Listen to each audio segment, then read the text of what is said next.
Welcome. So this is our food and beverage area. In our food and beverage areas, we teach our students to make different cocktails, mocktails, different types of teas, cappuccino, everything. So you know how to make a mocktail like that? Yes, my friend, we know. Then we also teach table setting, how they are supposed to set up the tables, how they are supposed to seat guests. And so this is the area. So we have different equipment also for them, because not only are we just teaching theory, it's the practical side. They need to know the different glassware and when to use the different glassware, the teas, the cutlery, everything is there. Actually, just know that is a wine glass. Yeah, they are different wine glasses. Everything should just be a wine glass. No. This is where the magic happens. Yes! Bananas. Welcome, welcome. Awesome. This is our food preparation kitchen. Okay. Food preparation is just cooking. So that's why you can see we have our banners. Each student have their own workstation.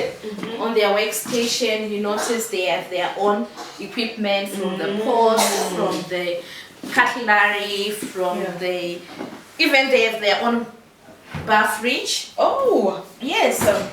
They have their own bar fridge. So we want to teach them the practical way of cooking. So they have all the equipment, from bar fridge, deep freezers, even their cook chillers. We all have in their sink. in their sink. Yes, we want them to learn the proper way of doing culinary.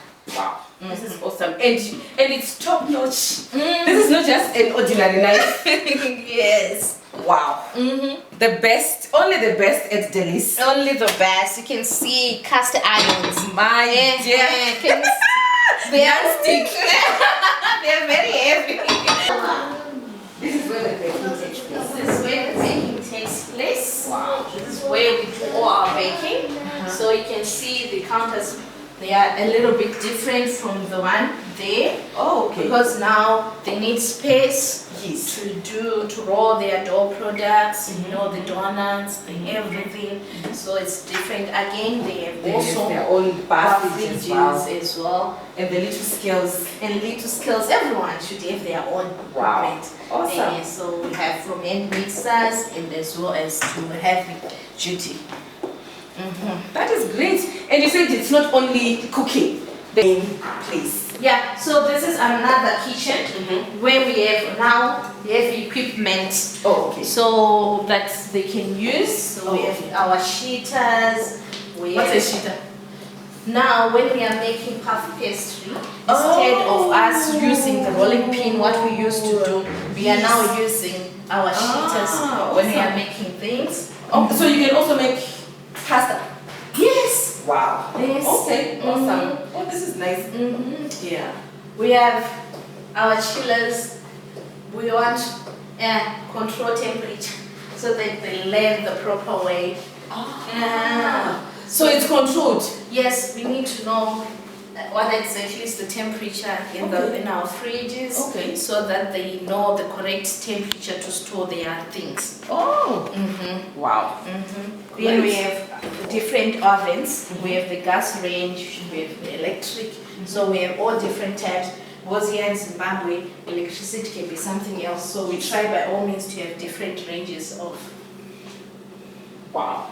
This is awesome.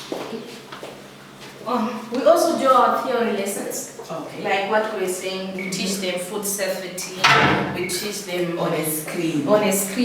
So we believe that this is a global way of learning. Yes. So definitely. because it's a global way of learning, we use also our smart screens as well as our whiteboard. Awesome. So when we are teaching our kids. Wow. This is great. Welcome. This is our housekeeping.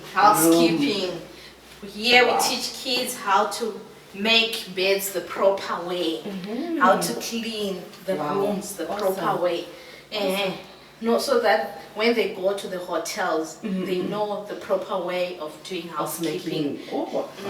So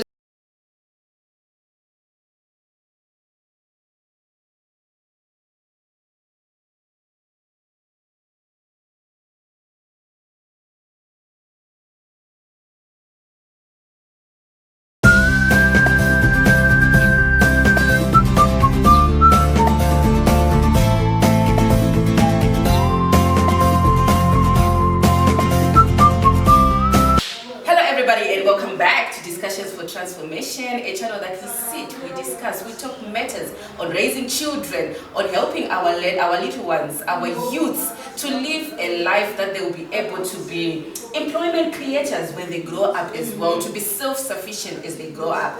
Today I am in Harare, Zimbabwe. I'm in the capital city and I'm joined by my very old friend from university.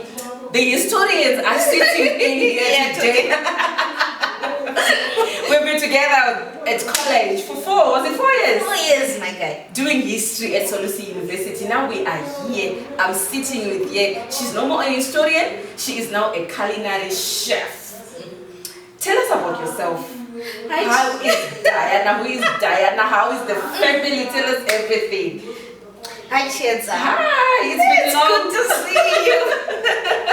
Yes. It's good to see you. It's good to see you too. You can never run away from being a historian. I'm still a historian, by the way.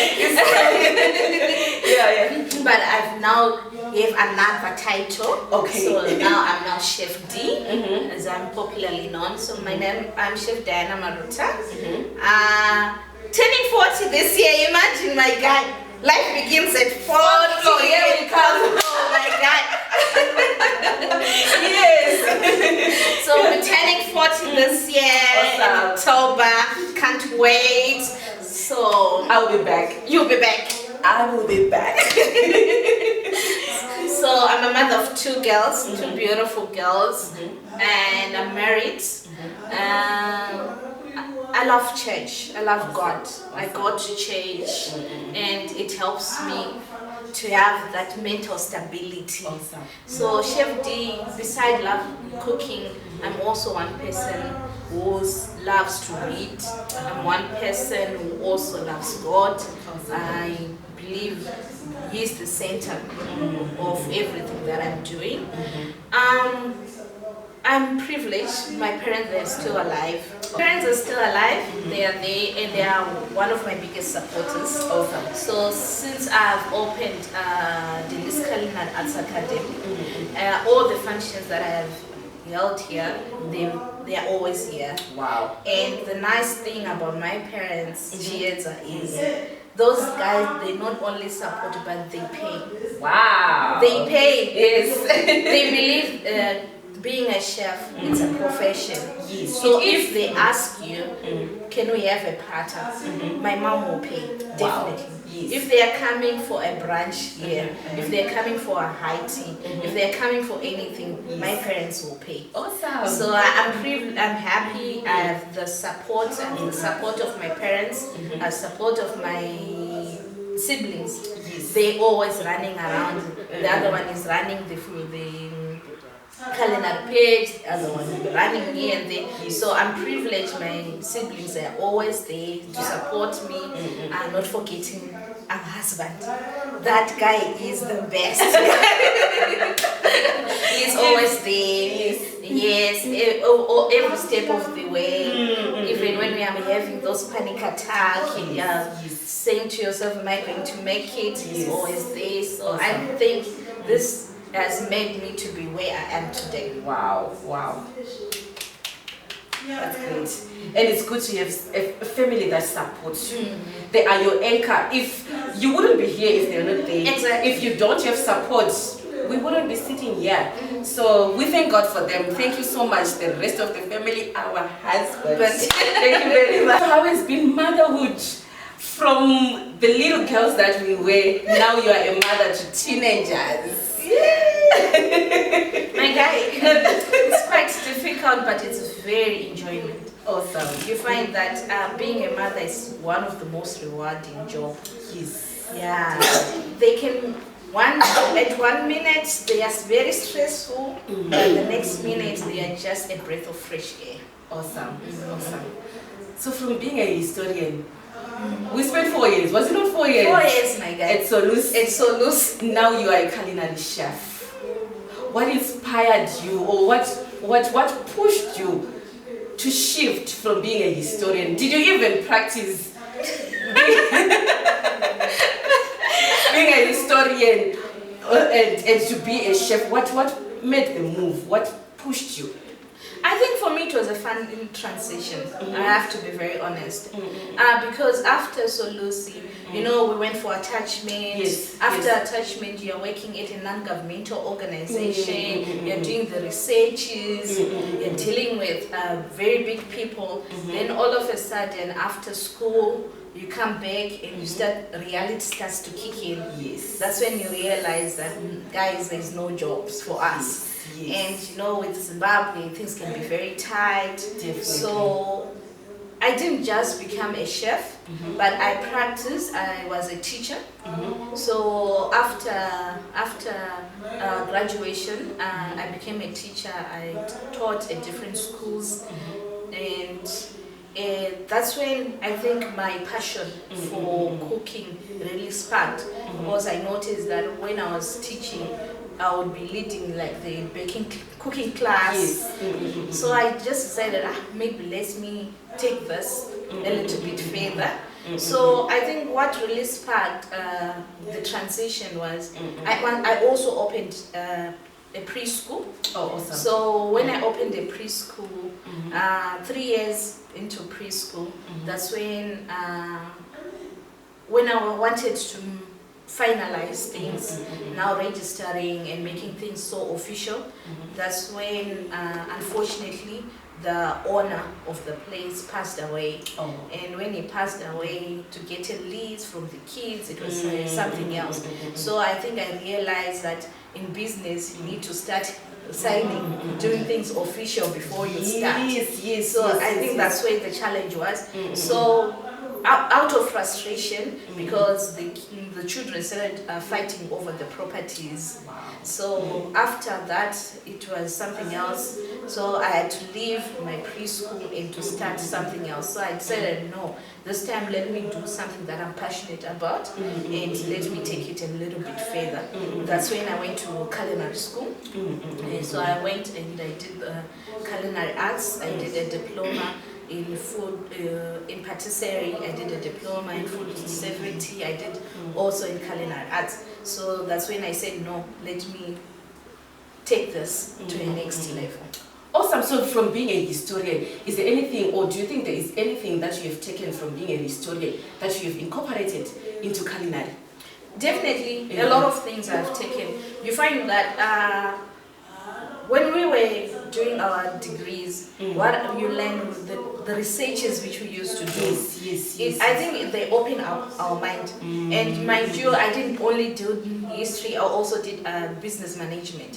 So I started it opened up my perspective on things. That's when I realized that maybe I needed to do things in a certain way. So with culinary arts, it's all about skill, it's about creativity, and you need to research so that you are always on board. Because with food, trends are constantly changing. So if you are not able to research and to be on top of your game, you won't be able to understand and appreciate what is going on in the culinary world.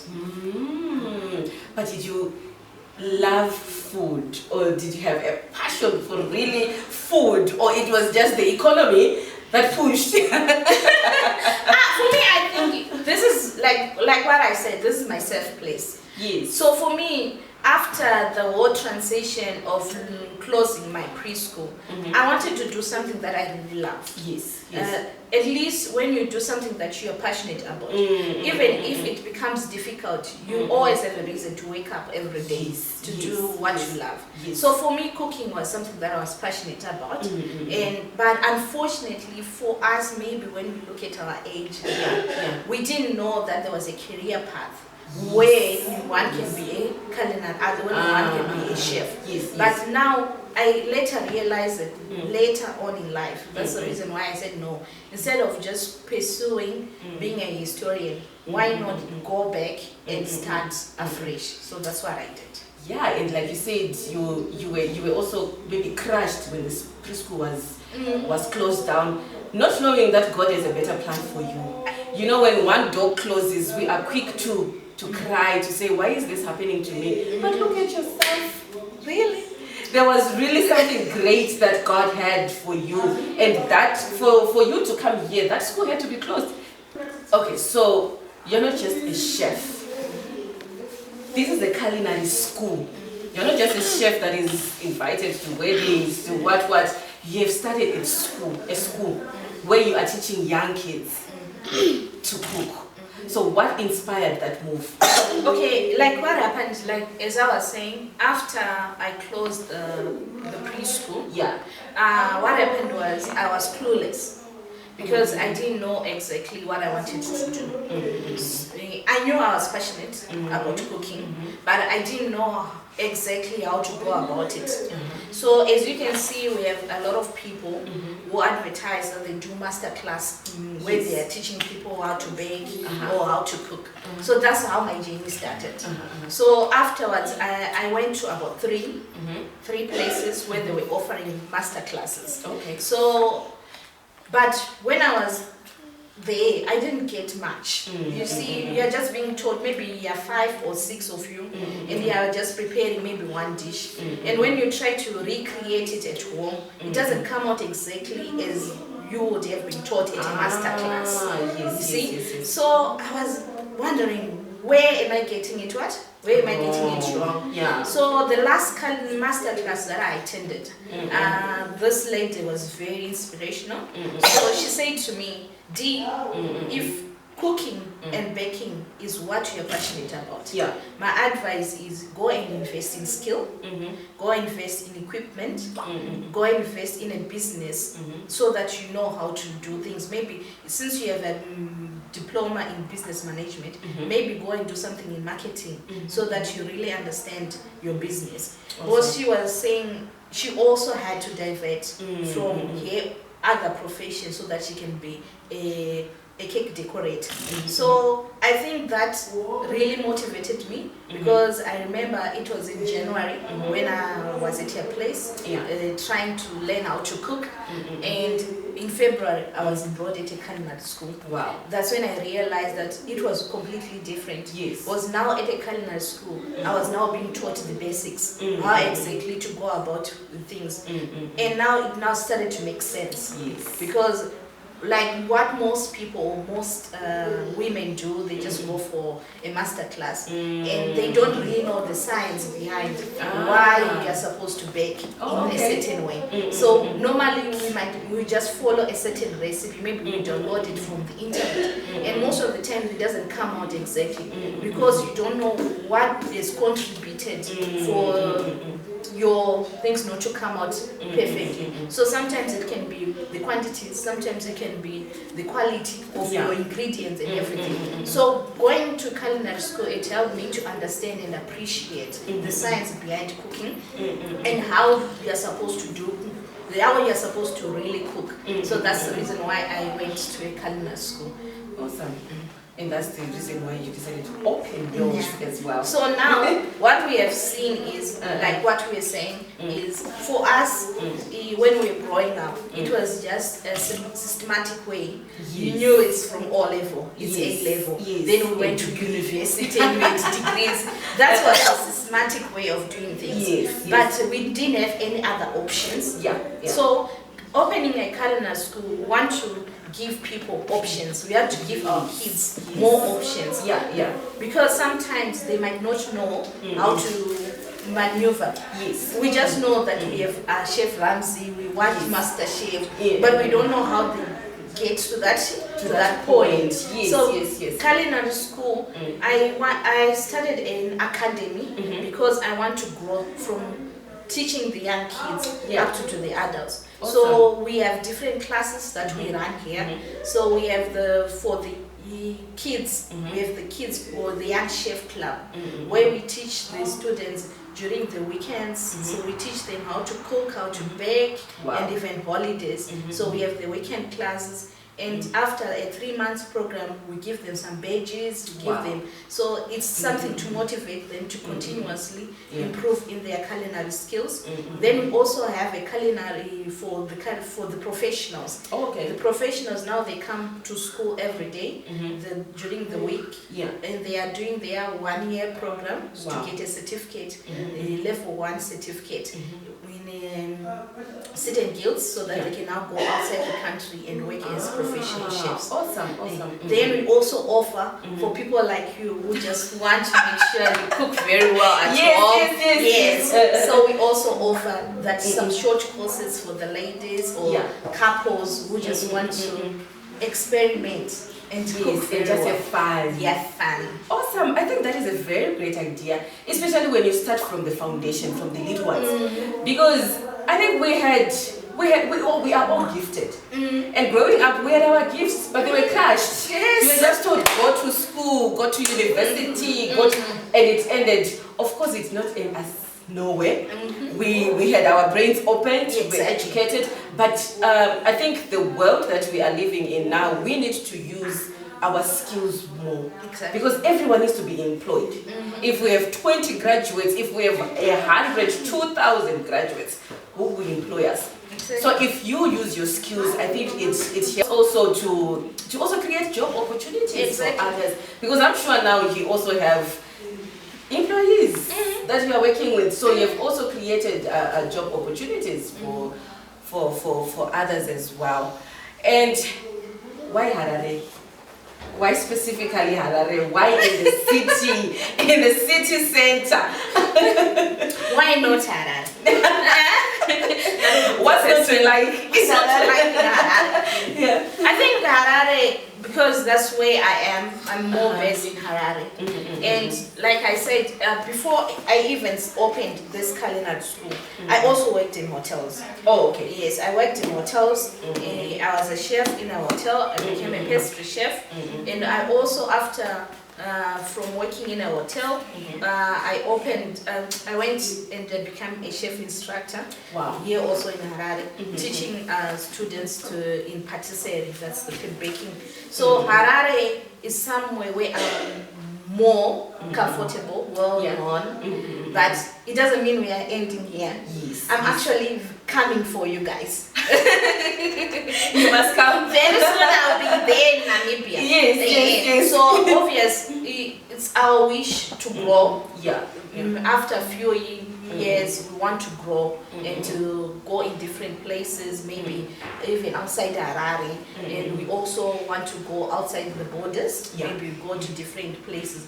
Because we have seen that there is demand demand for chefs, especially even locally there is demand. You can see that because of this being global, people are now starting to experiment with food than before. It's also growing up, it was just the general, you're just having the same old meal every day. Maybe weekend, when your mother is cooking, that's when we have the specials. But it was just rice and chicken. It was just rice and chicken. And coleslaw. Exactly. That was the special. That was the special. But now people are experimenting. Like what we are noticing is our kids are now going outside the countries. They are now learning outside the countries. They are now experimenting in different cuisines, which we were not so used to.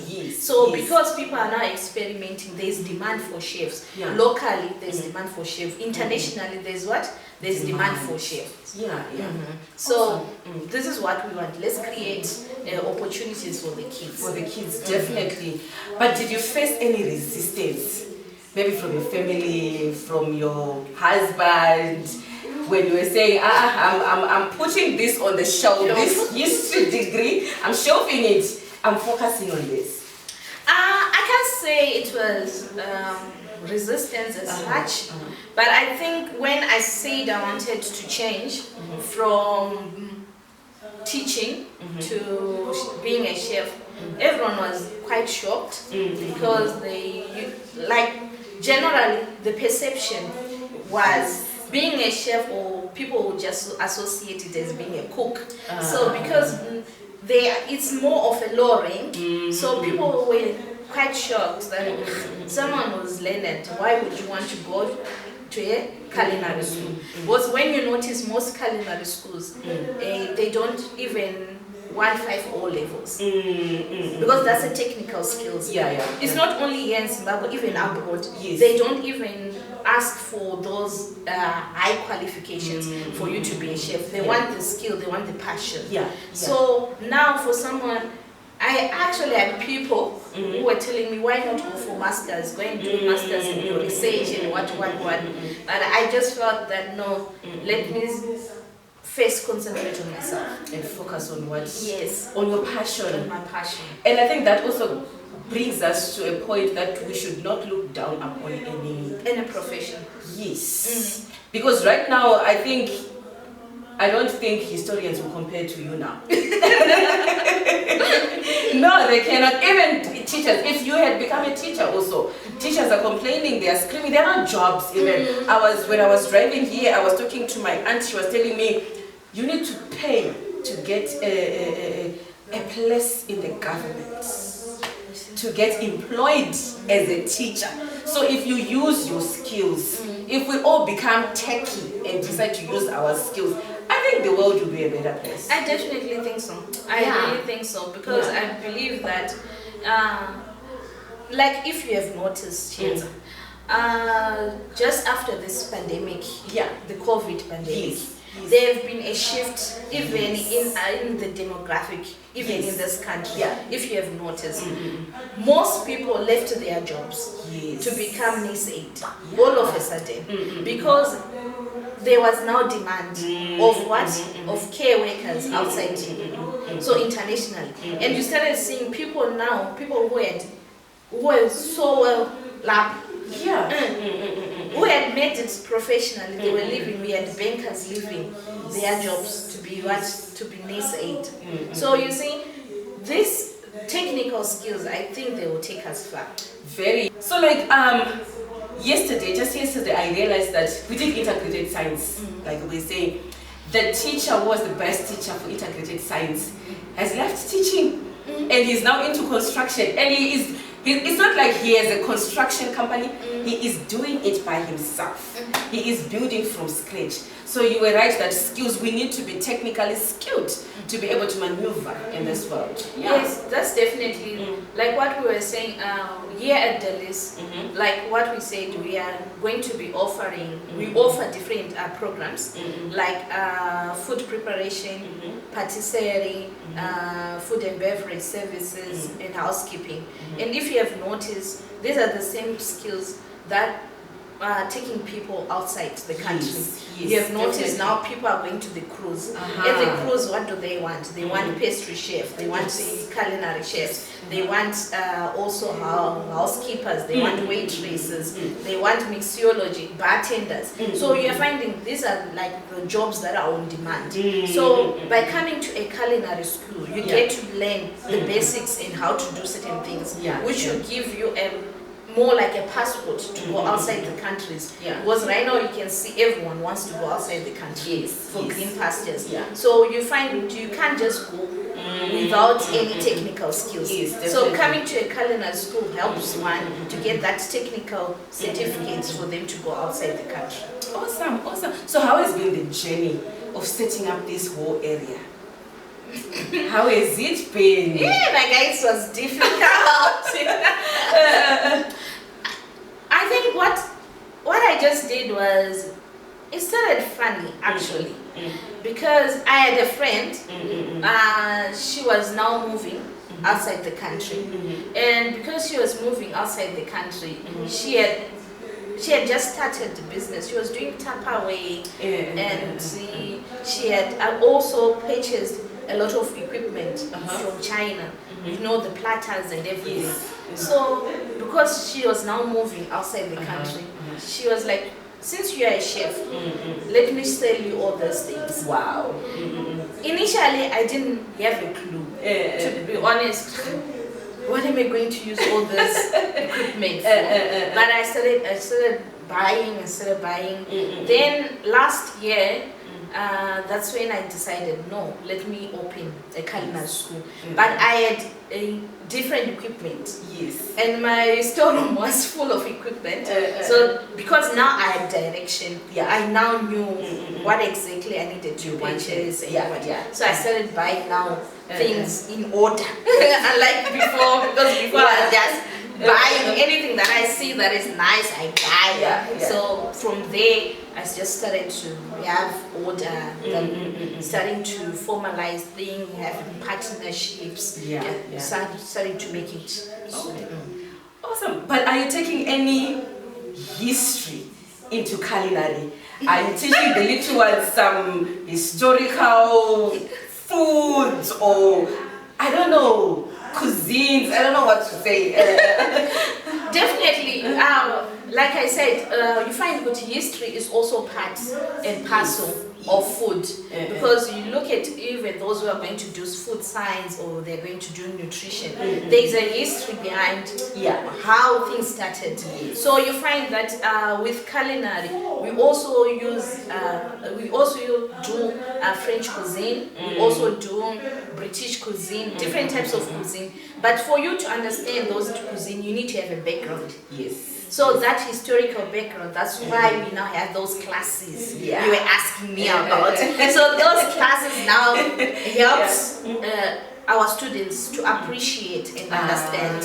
Because at the end of the day, we have people who just mix. Because my guy, the way we cook at home, we can use it's just mixing everything. We can use Royco in everything that we are cooking. We don't even know the history of Royco. Where does Royco come from? Which spices are in Royco? So we are just mixing things. So by the history and the background, it helps us to appreciate and understand certain things. So you find that's why we also do that background. They know who's the founder of this mother sources. Yes. Then we are saying from there, now you can start to create. Yet you have the base. The foundation. Yes. Awesome. So, but what are some of the challenges that you have faced running a culinary school, especially here in Zimbabwe? Running a culinary school in Zimbabwe is not easy. Yeah. I have to be honest with you, it's not easy. There are a lot of things that you have to put in place. You have to make sure everything is registered. You have to make sure you formalize things. And the process is not as easy. It takes time. You want to get, so making sure everything is on board.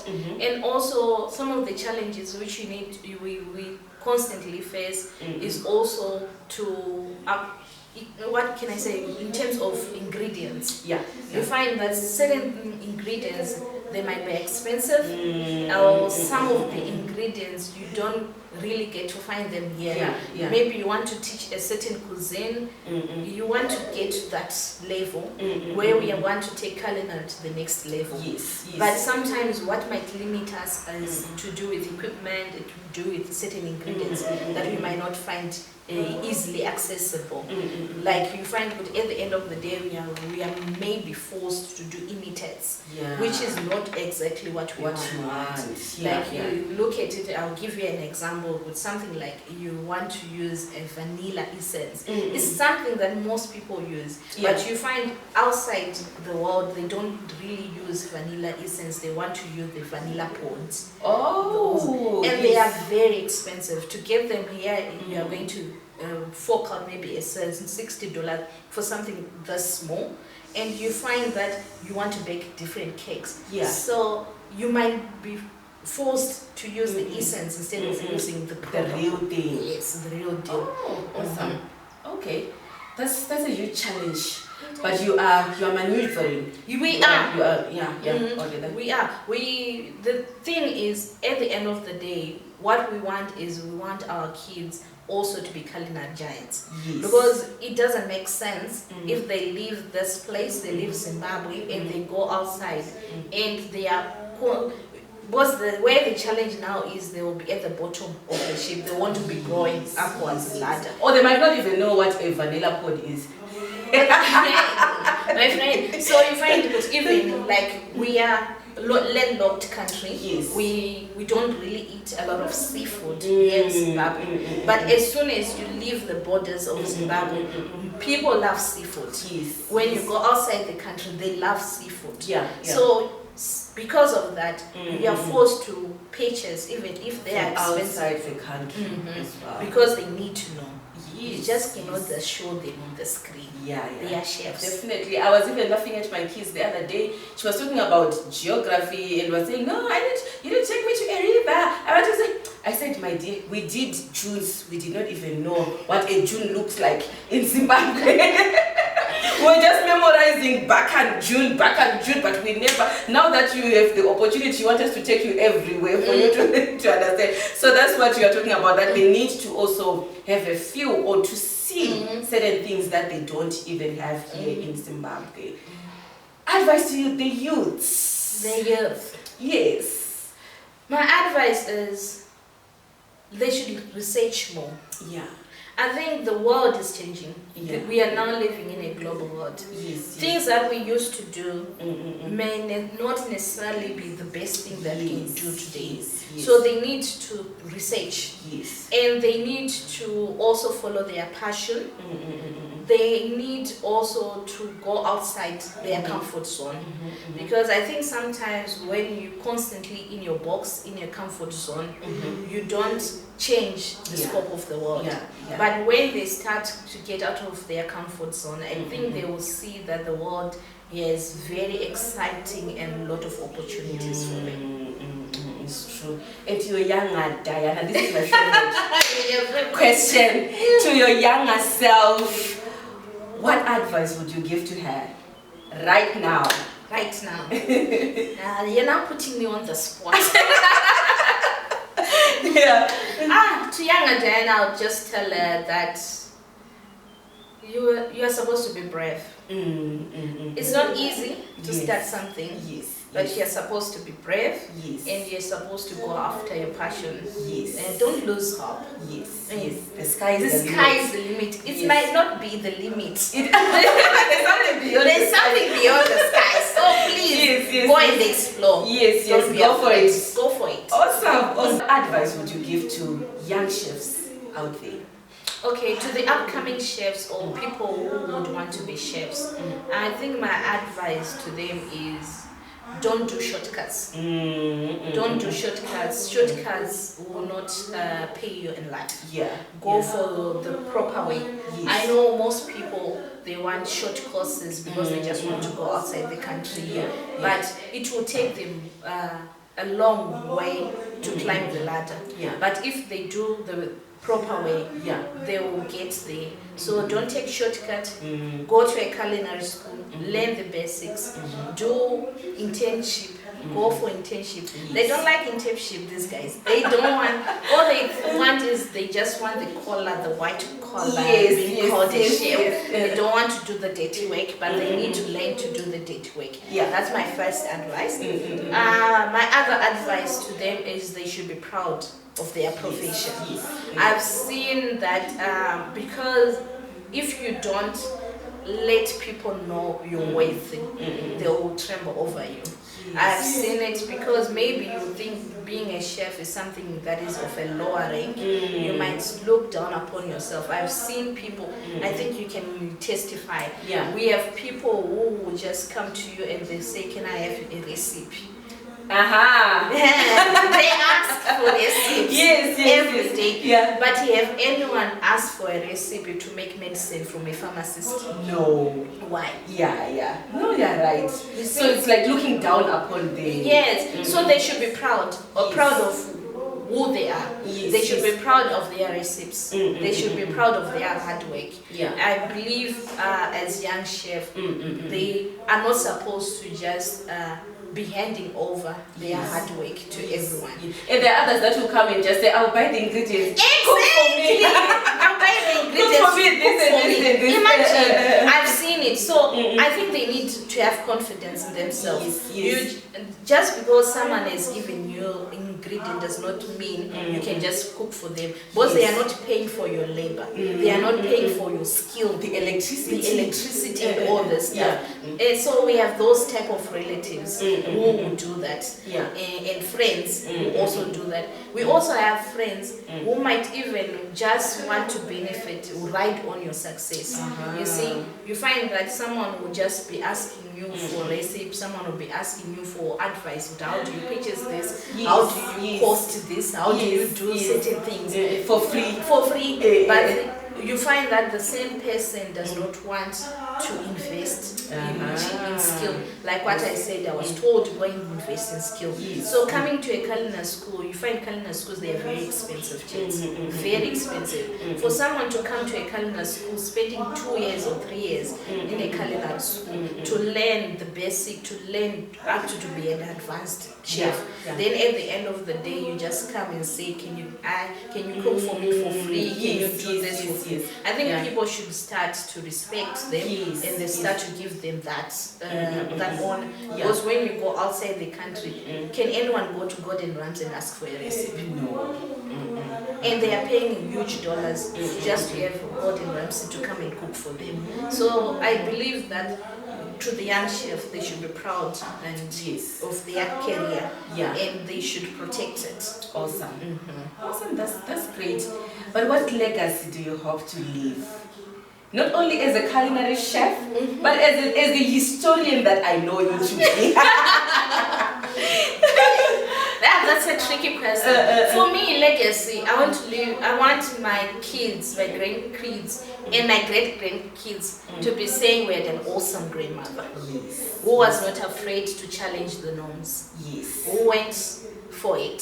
This is the legacy that I want to leave for my kids. Yes, one day I want them to be thanking me for taking this stance when things were so difficult and to taking culinary to the next level. Yes, and I also believe that, like what I've noticed, we have looked at it. I was just giving you an example, like someone like Gordon Ramsay. If you look at him, his kids, they are also into the same field, and they now have lots of restaurants. They now have a lot of, and they now have those kids. They are taking after them, right? So this is the type of legacy I would love to leave for my kids. My kids, I know they can cook and they have been participating in the culinary world, but I want them also to take it to the next level. Yes, I want them to bring the Michelin star. And you're already teaching them independence. If they are already cooking by themselves at this young age, then awesome. That's a great one. Thank you so much. I think this was worth it. I'm glad I came.